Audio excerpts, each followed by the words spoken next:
As expected, the national press gangs up on the Lakers. We're going to tell you why they're wrong. Max Muncy is out for 6 weeks, and a former Chargers linebacker goes passive-aggressive on Justin Herbert. Good morning. I'm James.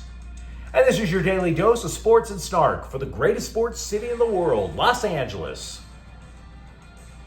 This is the Faithful Angelenos Morning Report. It is July 4th, 2025. Welcome back to the Sanctum Sanctorum of LA Sports. By the time you see this clip, I'll be on a plane heading for work, which sucks a little extra hard on Independence Day. Wouldn't you agree? So be it. Do you like being in the know about LA sports?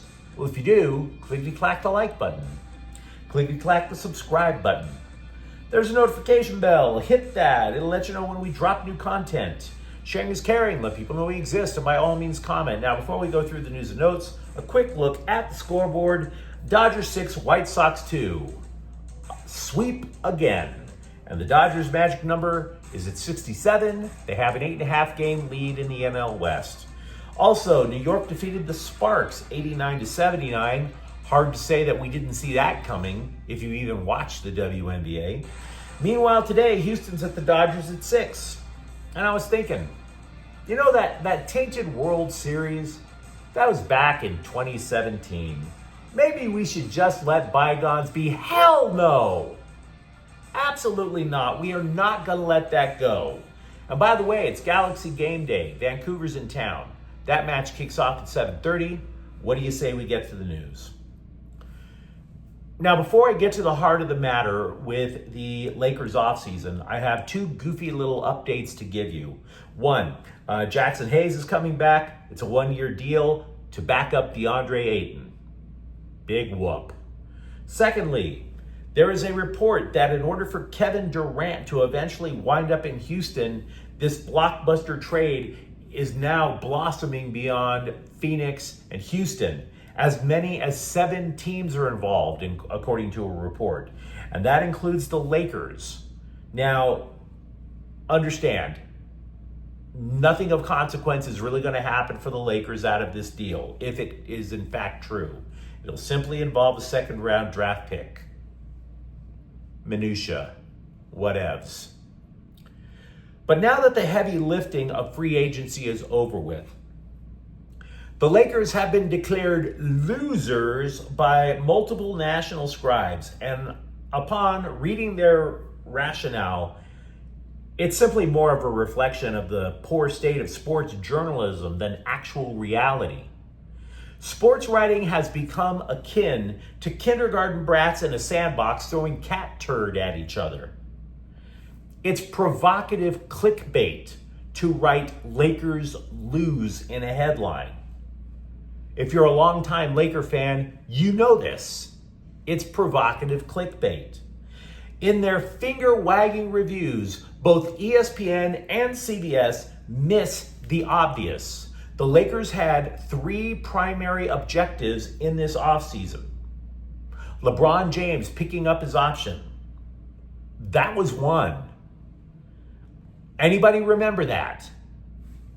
Anybody at all in the national sports press remember that LeBron James not leaving the Lakers was a priority? I mean, if I were an editor, I would call these scribes into a room and ask them, wasn't keeping LeBron James kind of a thing, you short attention span having bastards? That's one. Finding a center. Now look, I've said for days, I'm not a DeAndre Ayton fan. But he is a center. And he's going to fit along with Luka Doncic. That's two. And oh, by the way, speaking of Doncic, if he signs an extension, particularly when he's eligible on August 2nd, that would be 3. Which means the Lakers got everything they wanted done. Which would make them winners of the offseason. Just remarkable. Now look, I'm not going to ignore the fact that a whole bunch of bloggers and a whole bunch of gossipers have started talking about, ooh, LeBron James wants out of LA. There, we have gone into great detail, great specificity as to why James is highly unlikely to leave LA. The reason the loser label was thrown simply had to do with a player who left and a couple who came in. In other words, even though we've already detailed how they've accomplished 2 of their 3 major objectives, the Scribes are basing this all on the following question. Is Dorian Finney-Smith, who left for Houston, more valuable than Ayton and forward Jake LaRavia? But is it really that much of a decisive L? Really? Letting Finney-Smith go enabled the Lakers to get 2 players for the price of 1 and stay under the salary cap in future years. Now look, I'll be the first to tell you, I was really bullish when the Lakers acquired Finney-Smith last season. For reasons I don't know, JJ Redick did not play him as much as I thought he should have. Finney-Smith averaged 8.7 points and almost 4 rebounds per game. Hey, LaRavia averaged 6.9 points and almost 4 rebounds per game. Kind of a wash. And we can all agree that Ayton isn't Anthony Davis. We also should be able to agree that Ayton can be a locker room cancer. But this is not a lose the offseason. It's not win the offseason, not yet. That part is up to Doncic. And by the way, what are the odds that Doncic signs a massive extension? Well, The Athletic is reporting that Luka can't wait to play alongside DeAndre Ayton.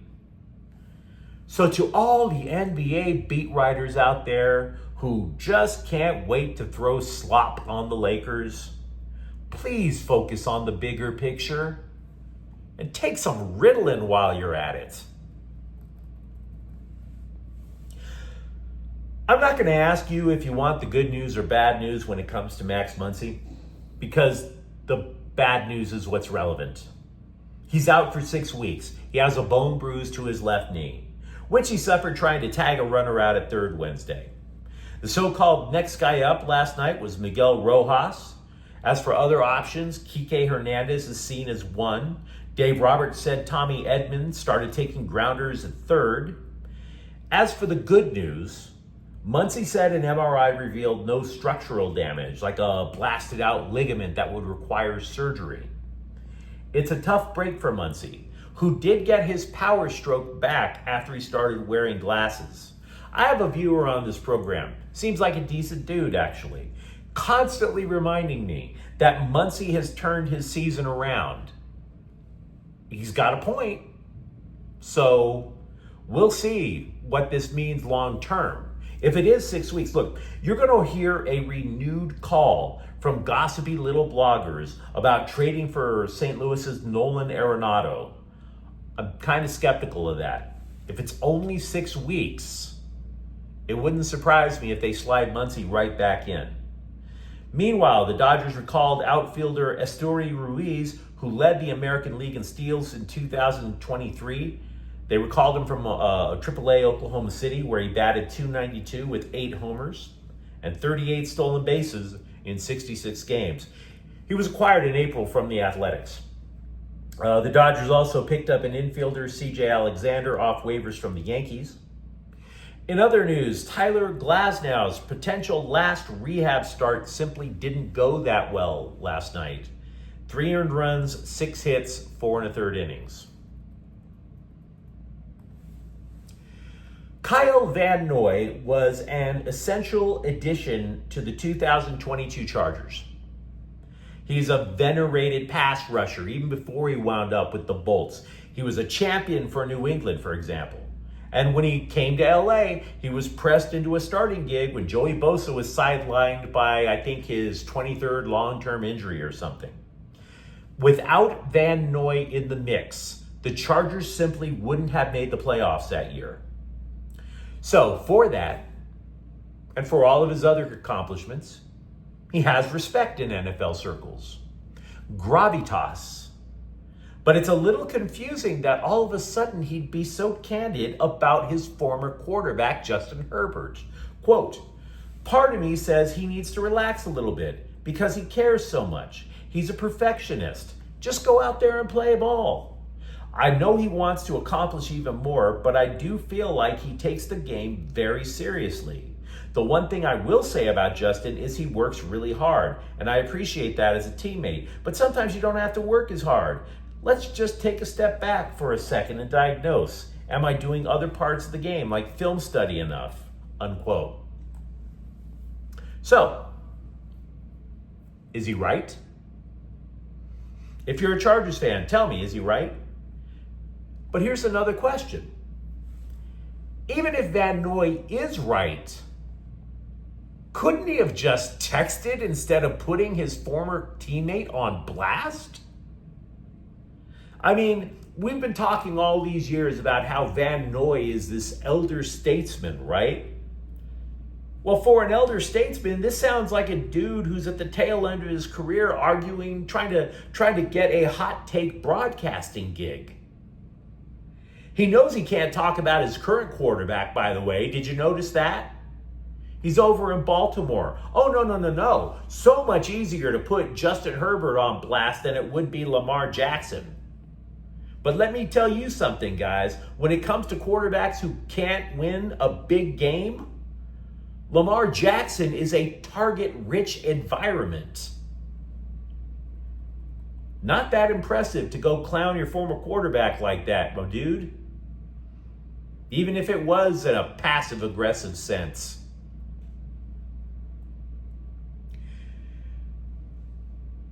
LAFC former defender Marlon Santos, his contract ran out June 30th, so he departed the club. After all, if you don't have a job, they're not going to let you into the training facility. You may as well break the lease on your apartment. But the good news is, at least he got his last name back. Brazilian soccer players have this odd thing of only going by their first name, which I really think is something that needs to go away, because unless you're Pele, you really need to not just go by common ass names like Marlon. You see, every country has a different culture. Brazilian soccer,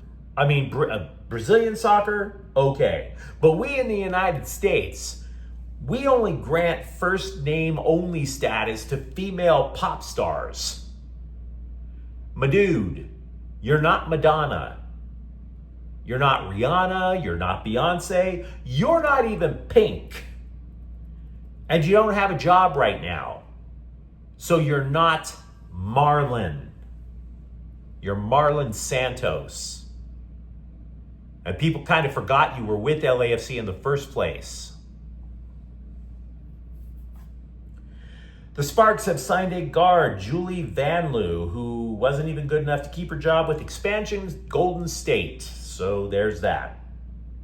But you let me know what you think in the comments thread. Talk to me, for example, about what you think about the Lakers offseason overall. And for that matter, who would you put in place of Max Muncy for the next month and a half? And if you enjoyed the content, don't forget to subscribe to Faithful Angelenos. We're talking LA sports every single day here.